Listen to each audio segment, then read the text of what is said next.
Okay, welcome to Hanging Out with Bob, podcast hosted by me, Bob Edholm. Thanks for joining us, and let's get started. Well, as most of our listeners know by now, I like to talk primarily about music and sports, movies too, I guess. In this podcast, though, we're going to talk about sports. Specifically, we're going to talk about Major League Baseball and an issue that could affect, in the not-too-distant future, Major League Baseball as we know it. And that issue is salary caps. A salary cap is basically an agreement between two distinct groups, the team owners and the baseball players' union. The cap sets a monetary limit on each team's player payroll. The consensus among the 30 Major League Baseball owners is that a salary cap is needed to 1, control costs, and 2, promote competitive balance. In other words, to make sure that the smaller market or mid-market teams, like the Minnesota Twins, for example, can compete with the larger market teams like the New York Yankees and the Los Angeles Dodgers, to name just two.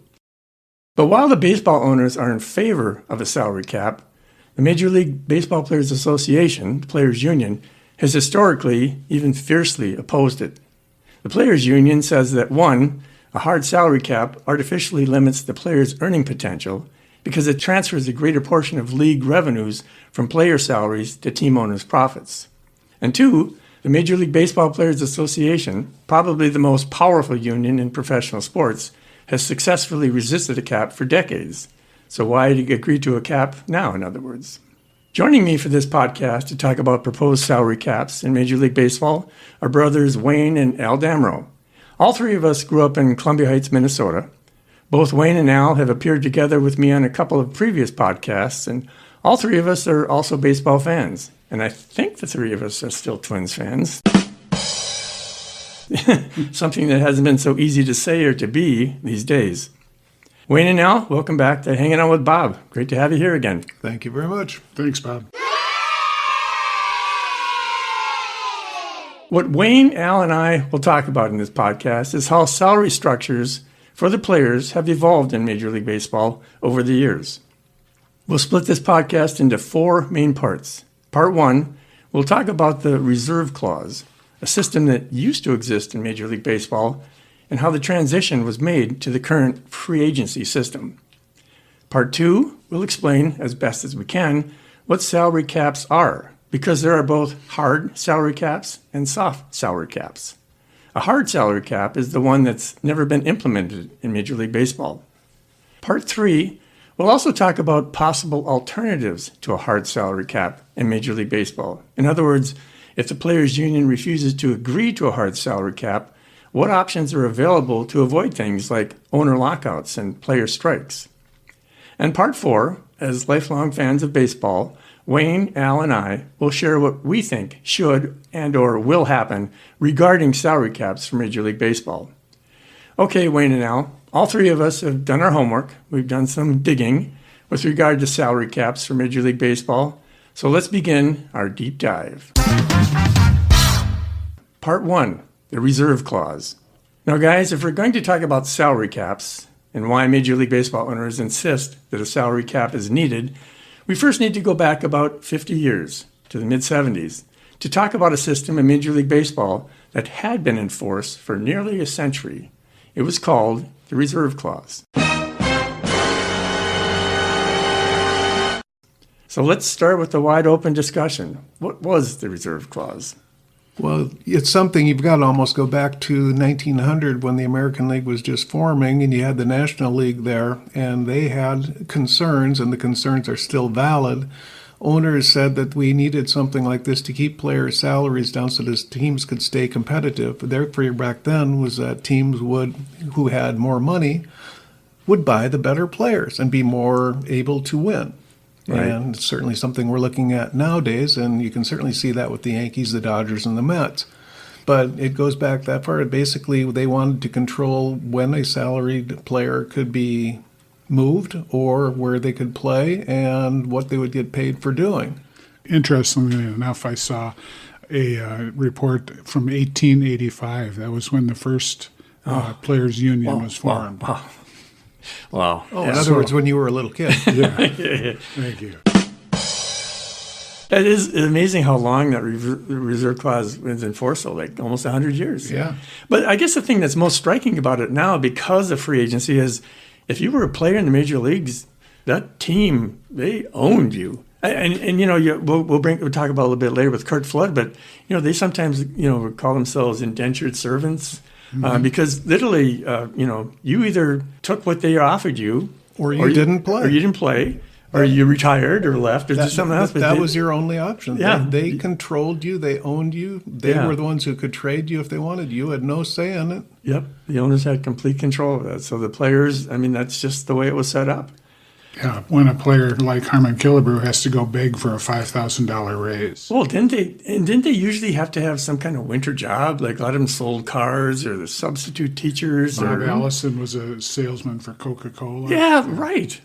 Yeah, they had to find other ways to do it. So, well, I was going to say, the three of us, we grew up in the 60s and 70s, basically, when we were kids, and the reserve clause was still in effect.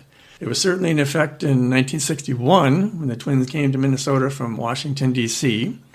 It was in effect in 1965 when the Twins won the American League pennant and went to the World Series. It was also in effect in 1969 and 1970 when the Twins won back-to-back American League West Division championships. And during that time, I mean, just think about it, as memorable as baseball was for us, with no free agency for the baseball players, that meant guys like Willie Mays, Hank Aaron, Sandy Koufax, Bob Gibson, Harmon Killebrew, Frank Robinson, Roberto Clemente. Those are just some of the guys I'm thinking, but all of them were part of that reserve clause. They weren't free agents, and they certainly didn't make the money that players today could make. You know, even adjusted for inflation, it was still like minuscule. Not even close. Yeah, not even close. Not even close. So the next big question, guys, is how did things go from the reserve clause, which, like I said, was in effect for nearly 100 years, to free agency in Major League Baseball? How was this transition actually accomplished? I think we already talked about it before we started recording, but you mentioned that one player. Curt Flood. Yep. Flood. Yep. He was an outfielder right for the St. Louis Cardinals. Yep. Very good player. Yeah, really, really good player. And his deal was he got traded, right? He got traded to the Phillies, and he refused and to didn't wanna accept the go, trade. right, He didn't right. want to go play for the Phillies. Right. And He so ended up going to the Supreme Court and yes. lost. Right. Yeah, the Supreme Court said, they kept the reserve clause in effect, and not siding with him. But I think the court also suggested that this is something that should be addressed either by Congress or through arbitration. Figure it out. And so, while Curt Flood lost his court case, from what I read, and I'm sure you did too, that this fight that he had really galvanized the players' union. That kind of gave them some momentum. Right. There was a second event that I looked up, and you guys probably had this too when you were looking up at Dave McNally and Yep. Andy Messersmith. Andy Messersmith. Yep. Yeah. They were both. Let's see. Messersmith was with the Dodgers, and McNally was with the Orioles, and he'd been traded to the Montreal Expos, I think, after the '74 season. But weren't they like playing without a contract or something? Yes, they played that season without a contract. And so they were challenging the reserve clause by doing that. And that's when this gentleman named Peter Seitz, I don't really remember the name, but in my research I did, he was the arbitrator. And he ruled in favor of Messersmith and McNally. And they called it the Seitz decision. And basically what that did was it dismantled the reserve clause and established free agency for the players. And gave the union all the power. Right. And then in the winter of '76, I remember I was still living here before I moved down to Iowa for the newspaper job. That CBA was signed, the collective bargaining agreement. Mm-hmm. And I think it allowed players with 6 years of major league service to become free agents and negotiate contracts with any team. So that was like huge. It really changed the landscape of baseball. Let's talk for a minute about that CBA agreement. Winners and losers, if you will. I'll throw out the first one. I think the biggest winner, obviously, was the Players Union, because with the free agency. Remember Marvin Miller? I was going to say the other big winner was Marvin Miller, because he ended up becoming one, famous, and two, pretty wealthy as a result of it. Right, and he was there.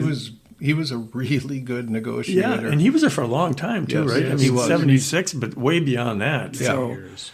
wow, yeah, amazing. And then, well, who else? Let's think of a couple of obvious, or at least one other obvious group would be the players themselves. I mean, Yep. suddenly they could go to any team. Sure. I mean, just imagine, like we talked earlier, if Willie Mays or Hank Aaron or someone could have just said, I'm going to go. As a caveat to that, though, the biggest winners there were the top 20% of the players. Right. The best The star- players. the the star ones who are players. going to get more money because Right. you want to land them. Who cares if you got a shortstop batting 220? You know, you Right, can get someone right. who's batting 300. Yep. We'll take yep, him. Yep. And then the owners that did have the money loved it because they just said, okay, We'll buy our well, way. yeah, here's what we'll pay you, you know.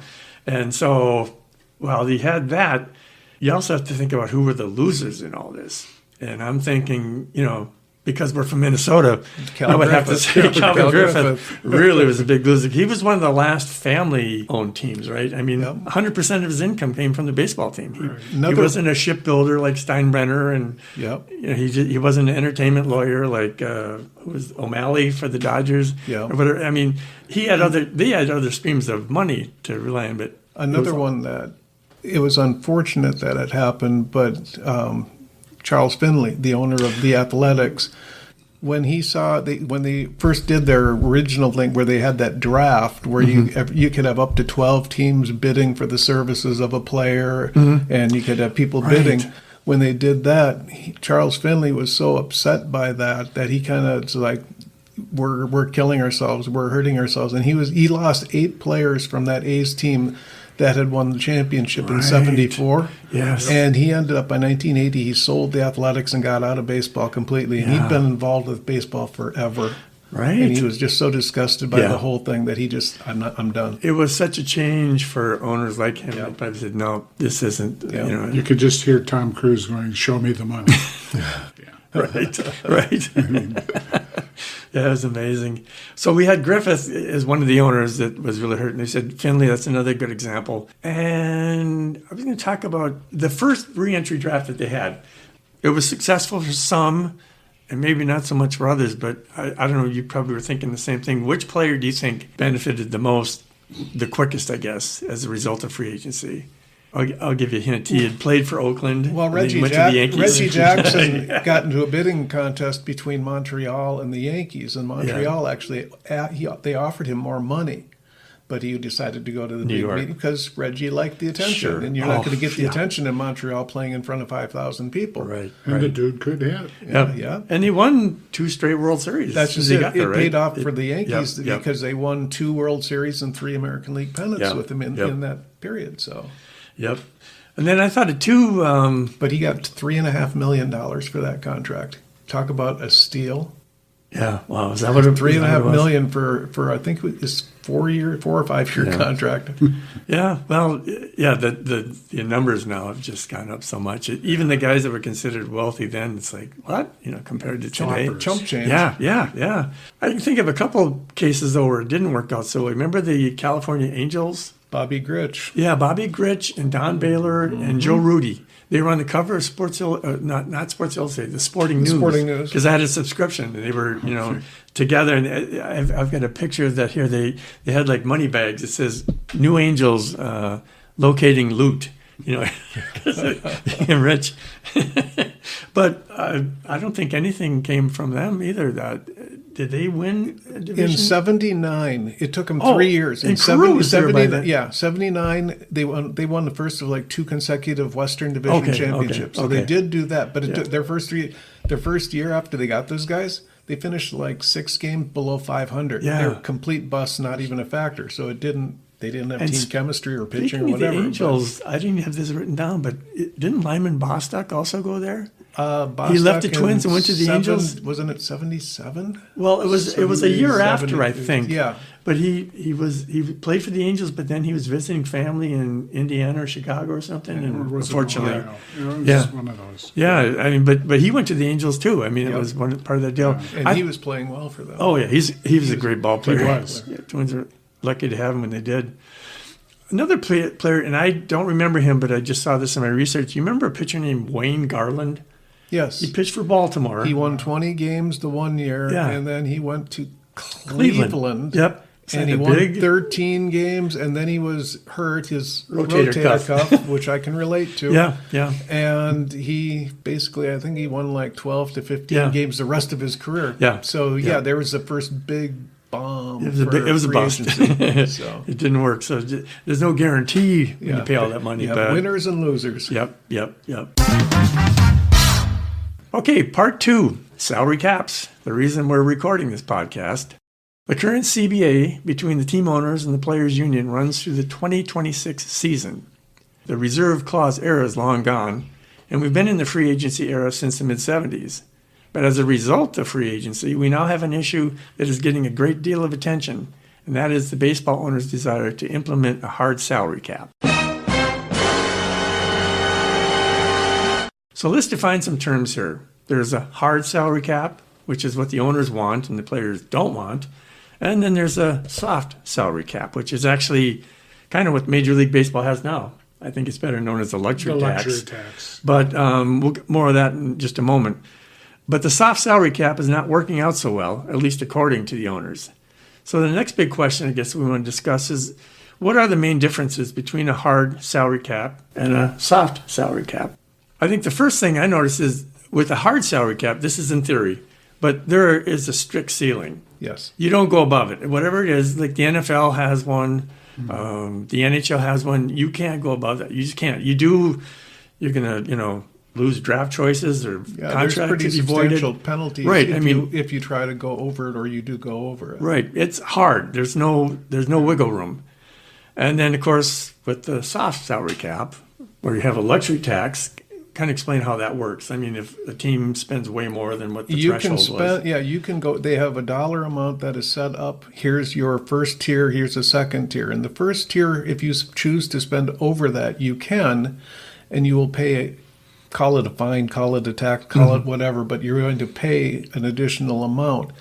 It's not too onerous if you stay close to that first tier. But if you hit the second tier, you are going to get hit with some really serious financial penalties for going up there to the point where it can take your team from being profitable to non-profitable. Right. Baseball's luxury tax, if you will, is $241 million. Right. Yep. Yeah. For this year, right? Right, Because they adjust it every year. Yeah. Or Yeah, every every year couple it goes up. Yeah. And LA spent $350 million. Right. So in effect, they're paying a $150 million fine. So they're spending $500 million for salaries. Yeah. But it's like they don't care. And they don't It's care. like we got the money. You sell out every game, you've got a great cable thing, and you have merchandise that goes out the door constantly. Yeah. So they don't care. I'm glad you brought that up, Wayne, because I had some other. I looked up a website called SpotTrack.com, and they said that 241 million was the threshold for this season. They said here the Dodgers were at 405.2 million. Well, whatever, it's crazy. The Mets were at 338.9 million. There's 8 teams that are over Yeah. the Yep. 241. Yeah, the Yankees are above it. The Phillies are above it, and the Twins. After you got rid of all those players. Man, 241 is the ceiling. Yeah. The Twins are at 139.1 million. Go Twins. We're leading the league in something at least. Well, no, there's 6 teams that have Less than that. Yeah. Well, in fact, wasn't one of them a contender? Was the Brewers or somebody? They've got a really low. Milwaukee. Brewers. Yeah. And they just clinched, and they're going to be in the playoffs. And So it can be done. The only thing is, the way things are going, those players are going to want more money eventually. So then they'll have to. And then it comes down to how good are you drafting? How good are you developing your players? Do you have a farm system? Yeah, that's what it's. And that's the biggest difference for small and medium market teams to compete. They have to do it the traditional way Right. of drafting wisely, a key Right. pickup here and there maybe. Yeah. Whereas like the Dodgers or the Yankees, if something doesn't work out, well, we'll just go out and Throw buy money a at new it. player, throw money at it. something, yep. And for years, the Yankees had a bad minor league system because they had traded all their picks away in order to get these prospects in order to try to win immediately. And Right. they've gradually built it up to where they have a good system now, but there Yeah, were both. several years where they were very bad in the minor leagues. Yep. So we've defined what a hard salary cap is and what a soft salary cap is. Let's pretend you guys are the new owners of the Twins. Okay. I From don't an, wanna. from an owner's perspective, what are the potential benefits of having a hard salary cap in Major League Baseball? The first, Being able to compete. yeah, the first thing anybody's going to say is from that is it'll level the playing field. You can argue that every team, by only spending X amount of dollars, is going to choose how they spend it, but you should be able to field teams that are roughly equivalent. Right. You might right. have a better shortstop that you're paying more than my guy, but I might have a better center fielder. We both come out okay. Right, right. How about with fans? I've heard said too that there's a lot of apathy, or people are just disgusted with baseball now or something.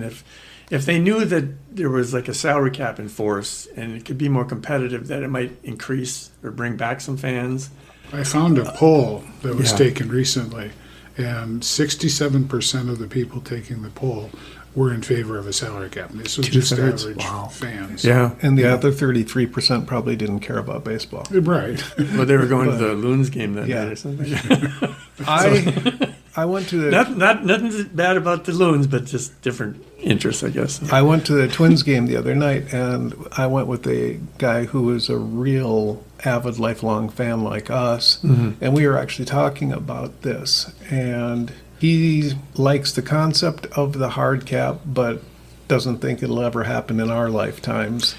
And the soft, he thinks the only way it'll work out is if there's a soft cap that has perhaps some teeth to it? It's a little more bite to it. Yeah, yeah. Where if there's a bigger penalty Right. for it. I mean, you look at in the NBA, that second tier, teams really don't want to hit that. And they do have a soft cap. Yeah, the they have a NBA, soft cap, and yeah. it seems to work pretty well. You have certainly certain teams compete all the time at the highest levels, but other teams, Like look the at Oklahoma and the Timberwolves, Right. they're competing.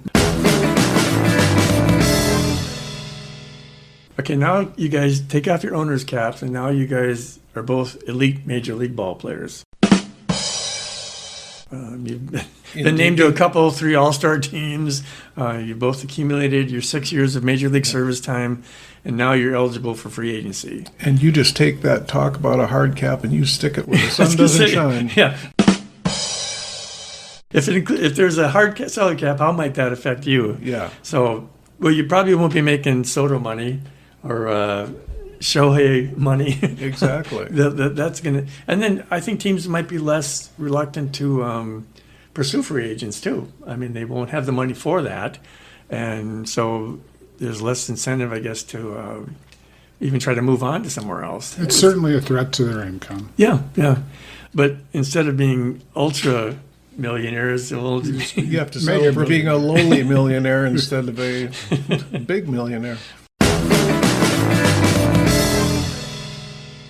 Again, we've talked about some of the pros and cons of hard salary cap for Major League Baseball, but I just wanted to provide some context here because, that CBA in 1976, that was 50 years ago, virtually. There have been 8 more collective bargaining agreements reached in MLB since then, and the current one was ratified in 2022, but after all this time and all those CBAs, there's still not a hard salary cap.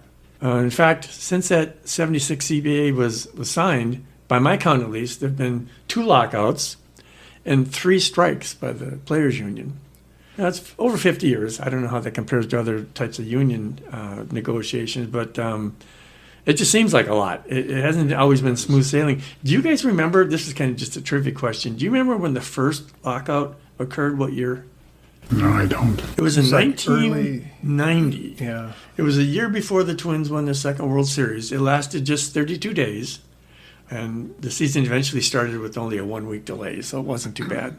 The second one was very recent, and I didn't know. I forgot. Do you remember when it was? In the early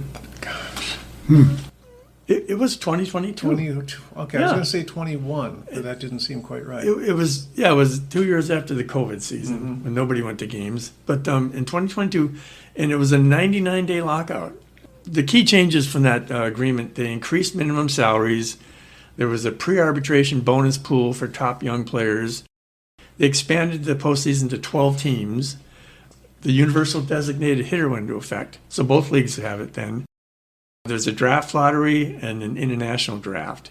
But that runs out at the end of the 2026 season. But that was the second lockout. The strikes are the ones I seem to remember more. Do you remember the first player strike? Like 81 or something. Very like good. that? 1981. It was the last year the Twins played at Met Stadium. Yeah. It lasted for 50 days, went from June 12th to July 31st. And the strike was over. I think the issue was something about compensation for teams that were losing players to free agency.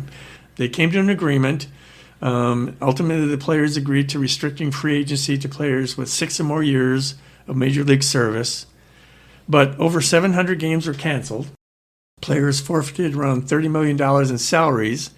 And the owners faced about $70 million in lost revenue. Remember they had the split seasons? They had like a first half and second half. The two little 40-game seasons. Yeah. And so I just remember that from that year. And I can't even remember who won the World Series that year. Maybe it was the Dodgers. But anyway, that was 1981. The second strike occurred in 1985, but it lasted for just 2 days. It was technically a strike, but it was August 6th and August 7th in 1985. They barely had time to file paperwork. Yeah. It was in August that they settled it, but the owners agreed to increase pension contributions and raise the minimum player's salary, and then they went back to work. There were 25 canceled games that were made up later in the season. But the one I wanted to save was the third strike. That was the mother of all the baseball 94 strikes. Yeah. one, wasn't it? 94. Yep. Lasted 232 days. And that, again, salary cap was a big issue. That's something they really wanted to do. But the worst part about it was there was no World Series. Yeah. It was just so weird. And it happened in August. So the team that really came out of losing all this was Montreal, remember? Yes. They were leading that National League They East. were going to go to their first World Series possibly. Royce over the years has talked about that team. Yeah. And you know what? I don't think they ever recovered from that. Because Was within, Winfield on there? I don't know about that. Don't He was. recall. I know he played at Toronto. I didn't know about Montreal. I don't think he did. But the sad thing about that was within not even 10 years, didn't they move to Washington, Montreal? They left Montreal, the Expos. I mean, Yes. I think within 10 years they were gone. But that again lasted 232 days, and I know there was a lot of people here that were bitter about that. I remember guys saying then that they were done with Major League Baseball. They were going to go watch the Saints or go watch American Legion ball or something. That Major League Baseball, I'm done. I don't know if it stayed or not, but good trivia question. The strike ended on April 2nd, 1995, 232 days later, after a court injunction forced players and owners to negotiate. Do you know who that judge was that told them to get their act together and get it done? I do not recall it. She's a Supreme Court justice now, Sonia Sotomayor. Sotomayor. She was the judge. Said, "Come on, boys, get together." Go play ball. She's, but it was it was strange. I mean, the games that were lost, and it was just bad for baseball. So And depending how hardcore the owners want to be about requiring a salary cap. and even after they did settle, there still wasn't a salary cap. They still, they got back together. But and then the other CBAs were handled without strikes or promotion. I think it were 97, 2002, 2007, 2012. Okay, guys. While the Players Union is opposed to the idea of a hard salary cap certainly aren't unique to professional sports leagues. I think we just mentioned 2 of them already, or maybe all 3. The NFL, they've had theirs since 1994, and the NHL adopted a hard cap in 2005 after there'd been a long lockout there as well. And then the WNBA, the women's NBA faction, they not only have a salary cap, but they've also got the salary floor, where teams, there's a minimum total salary that teams must spend by the end of the season, or they face penalties for not paying enough. So, I don't know. Maybe that's something that could work in baseball. I don't know. Have the poll ads indicated any interest one way or the other? Good question. I don't think I've even read anything by the poll I ads have since. never seen any opinion voiced by any member of the Twins. I don't as know far if as they that even. I goes. don't know if they even like baseball. I don't know. I don't know. It's a strange deal. I mean, they saved the Twins. I'll give them Yeah. credit 40 years ago, but I don't know if they really if they really love baseball. So, okay, part 3: possible alternatives to a hard salary cap. For all the talk about hard salary cap, guys, with the owners basically for it and the players against it, what are some possible alternatives for Major League Baseball that could possibly satisfy both the owners and the players? And Al, I think you kind of alluded to that earlier. Okay, if you're going to have a soft salary cap or a luxury tax or what do you want to call it, let's have some teeth. Yes. I mean, really make it a penalty if you overspend or, lose Maybe draft choices I or was going something. to say something like that, where you're saying, yeah, maybe you don't get your draft, but you chose to spend your money on these free agents. Yeah. So let's see how you do the next couple of years with maybe you don't get a second or third round draft pick or something like that. There should be something that makes you really think long and hard about going over something like that. Maybe there could be multiple levels too. Yeah. Have a 3-level or tier punishment system. Yeah, that's the kind of stuff that I was finding too. And the thing about the salary floor, I mean, you have to, even your lowest paid players have to make a certain amount of money because what is it?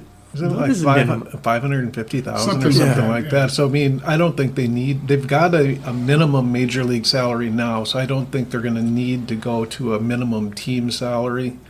Okay. Every player's making decent money if you make it to the big show. Right. Yeah, it's going to be interesting to see how this all plays out. Worst case scenario: what if the owners and players union can't come up with a new collective bargaining agreement before the current one just expires December 2026? And I know that's over a year away, but that's going to come up faster than you know. Just the way things are. What could that mean? I mean, let's think of some possible worst case scenarios if there's another, say, lockout. I mean, right now, I know baseball likes to say, "Oh, numbers are going up and numbers are going up," but I think among the younger generations, there is much less interest in baseball, which is why they've come up with some of these speed up the game changes. And you've got your hardcore people in our generation who have season tickets, who go to games. I mean, that's like for my family, that's a major entertainment. But a lot of young kids couldn't tell you 5 teams in the National League. And so if you all of a sudden say we're not playing ball, well, these kids with short attention spans, Oh, wow. oh, okay, fine, we'll go watch basketball, we'll watch hockey, we'll do something else. We'll play soccer. Bite your tongue. But that's the kind of thing that I'm afraid will happen if they have another lockout. Yeah. And I'm not so sure now that if you lose those people, you're going to get them back. Right.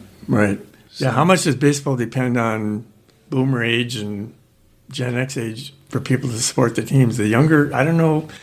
I'm How sure much the into- teams have done research on that. Yeah. And It's that's not why they sharing it. pushed the change, like the pitch clock, to speed up the game. Yeah. I mean, I never had a problem with the time of it. It's like I'm there to watch a baseball game Right. and everything that goes with it. But I also know, watching my kids even, that they want faster paced action that they get in basketball, that they get in football and hockey. And they want, so baseball, I think, was very smart to add some of these changes, and like the bases, what they did with that, base stealing's up, base stealing is exciting, and if you take that away from people, you're not helping the sport, you're hurting yourself long term. It might be a year or two down the road, but I think you're going to lose it, and I don't think you'll get it back this time.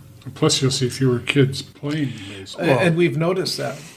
For example, Shoreview Baseball used to be one of the biggest, best leagues in the state of Minnesota. They sent a team to the World Series back when my son was playing. Really? And now, year after year after year, you see fewer and fewer teams. Yeah. And now it's basically merged with another league. Yeah. I've noticed that too. Well, I think Wayne and I, we talked about this too, like in our old neighborhood and that stuff. That park, there were baseball games going every All the day time. from March till November or whatever. And 15 now kids you on a can't even, team. and now that park I've driven by, you can't even play baseball. There's like a light pole or telephone Well, pole in the middle. You couldn't even play. I've got the reason for that. We used to play ball there all the time. Yeah. And the one neighbor who lived across the street, right out there in left field, got really tired of getting his house hit by balls because we had a few people who could really punch the ball, and he complained to the city council. So it's kind of our fault for playing and For being being good. too good. But I do, I'm making a general statement here, but I just don't think kids play baseball like they used to. They don't. Unless you've got parents going out there and working with them Yeah. and playing with them and everything. Well, it's organized too now. Yeah. There's uniforms, there's, We used to have But pickup games. We all the pick time. up games all the time. Yeah, your generation did, mine did. I Yeah. mean, that was a summer activity. Every day Right, you'd play baseball. yeah, And it- now, no, it's video games. Yeah, it's different. So I really hope that they don't have to have a lockout, but at the same time, I don't know. It's hard to tell what it's going And to be. it seems like the players, they're all about what they can get for themselves. No, they're not going to want to bend on that. I think they're going to have a real hard time finding a way to be flexible. They all want their own money, and I think a lot of these players, you hate to say that they're greedy and selfish, but it doesn't seem like there's a whole lot of interest in building a team to compete and taking a little less money to be able to get someone better. It seems like it's all about me and mine. Well, it'll be the players batting 220, like we were talking about earlier, that are going to suffer the most. Yeah. They don't The have big boys will savings get their account. big money, and Good the other point. guys who Good are point. professionals won't Yep. get paid. Yep. Well, let's just say there is a salary cap. How would it benefit teams like the Twins, the smaller mid-market teams?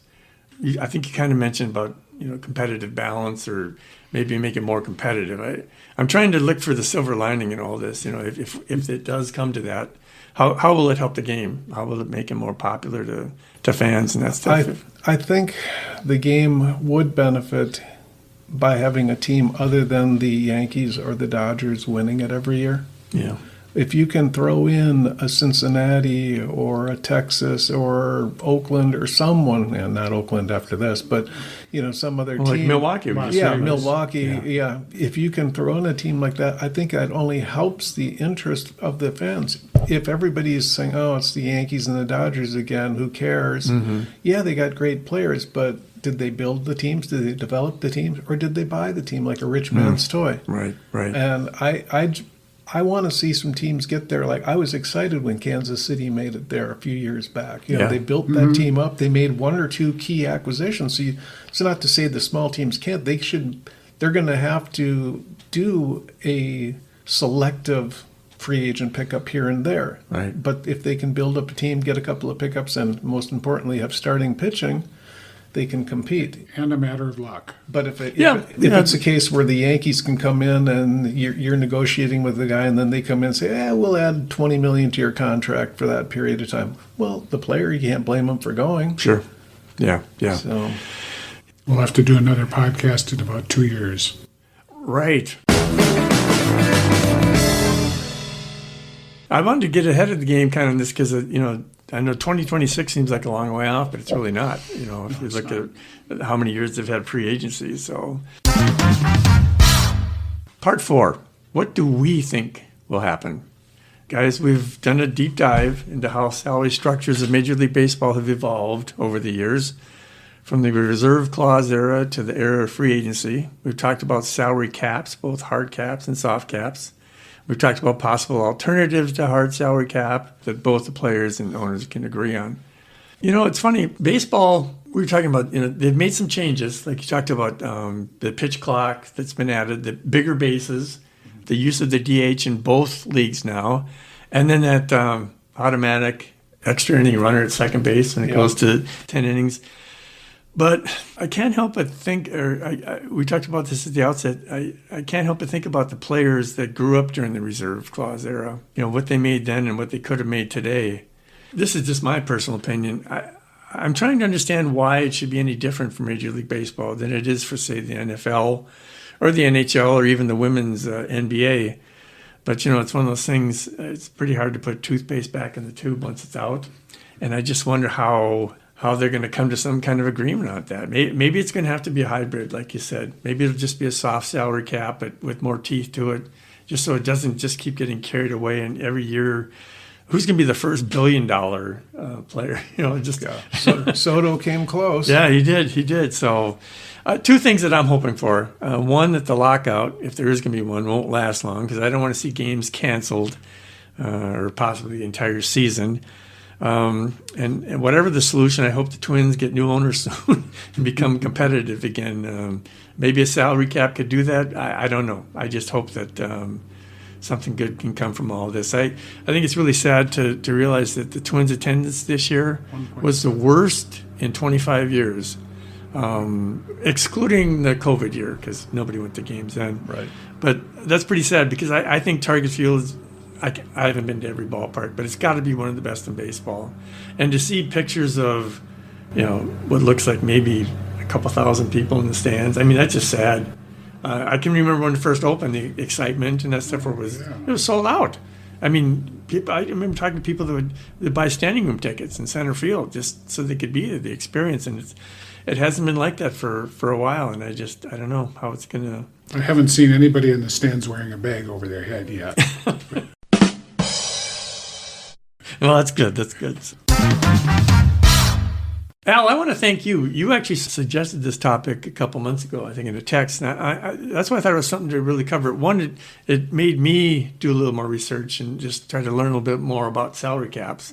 It's amazing what's involved, and just to try to make a league go. Yeah, it's just something that's always been interesting to me, and maybe it's the legal background or whatever, but it's just something that I find fascinating, and it also. Baseball's my favorite sport. Yeah, same here. To see you see the effect that all of this has had, both good and bad. Good for the players, perhaps bad for competitive balance and all that. It's still very interesting to me. So right. I'm glad we did this. And other leagues can do it. I mean, it's done. Yeah. I mean, they're different sports. I know that sometimes it's maybe apples to oranges, but football's done it, hockey's done it, WNBA. It can be done. So it's not like it's impossible. I know I was going to ask you guys, do you think if we ever got to the stage where they agreed to salary cap, that could possibly be the end of the current players' union as we know it? Because the umpires got a new union about how many years ago it was. I mean, it's almost like that's been their biggest tool is to negotiate against the salary cap. And if they did, it's like, well, what's the purpose of us?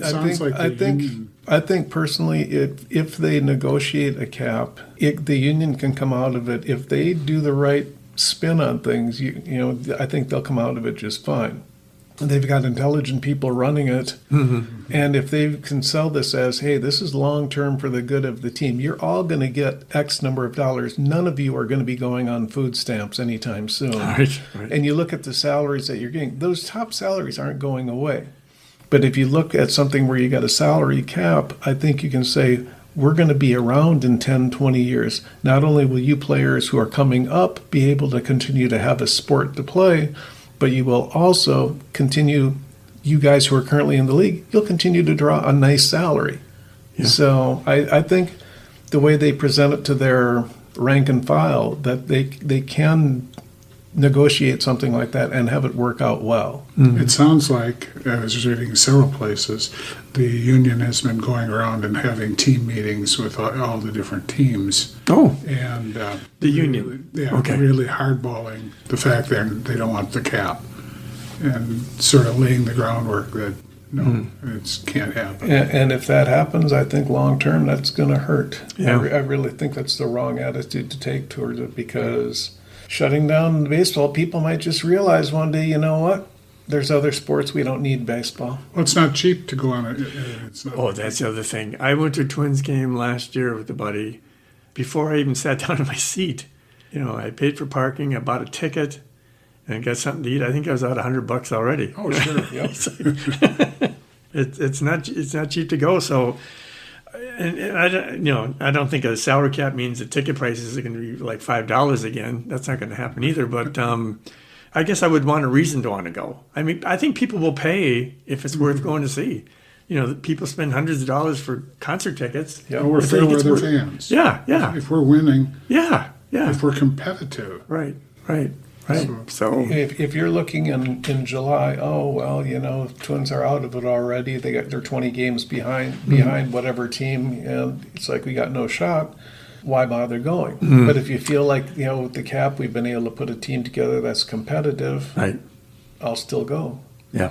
And we at the end of the day, with the increasing salaries, we're the ones who are paying those extra increases. You look at how prices on tickets have gone up, and yeah, they've got all their other outside revenues and things, but bands pay a big chunk of that. Yeah. Yeah. So they've got to get it under control, or they're going to lose the sport. Yeah, that's my biggest fear, I guess. I'd hate to see that happen. So, well, guys, I'm going to give you the last word. I want to know, you kind of heard my prediction. Well, what I'm hoping for. I'm hoping if there's a lockout, it won't be a long one. And I hope the Twins get sold. I don't want to predict that there's going to be a hard salary cap. I think it would be good if they did, but whether it happens, I don't know. I'll let you guys have the last word. What do you think is going to happen? Is it going to be a lockout? Will there be a strike? Or not a strike, but will there be a lockout? First of all, I don't think there'll be a salary cap. And I just don't think it's going to happen. Do you think it's going to be more like a hybrid where they just have to... And it may be a real weak one, but laying groundwork for the next, these are what, 4 years? I think every 4 years they do, yeah. So we might look at 4 to 8 years before you get a strong salary cap. Yeah. Yeah, I guess I agree with that there's no way on earth they're going to agree to a hard cap anytime soon. Yeah. I think what they've got to do is set up the market for to accept a soft cap with a little bit more teeth to it, and maybe 2, 3, 4 contracts down the road you can work something out. I just don't see at this current stage anything where they'll accept anything hard at all. Yeah. Gosh, we're in agreement. Once in a while it happens. Well, if you guys can agree, maybe the union and the player or the owners can agree. So, well, Wayne and Al, this has been great conversation about a topic that is important to anyone who cares about the future of Major League Baseball. I know we all do. So, great takes from both of you guys. Yeah, this is now the 3rd podcast the 3 of us have done together, and the 5th overall for you, Wayne. But thanks again, both of you. Really fun to have you come in again. Yep. Thanks. Thanks for having us. Yeah, you bet. And again, to our listeners, thanks for hanging out with me, Bob Edholm, and my guests, brothers Wayne and Al Damrow. We hope to join us for the next episode of Hanging Out with Bob, wherever you listen to your podcast. And until then, bye.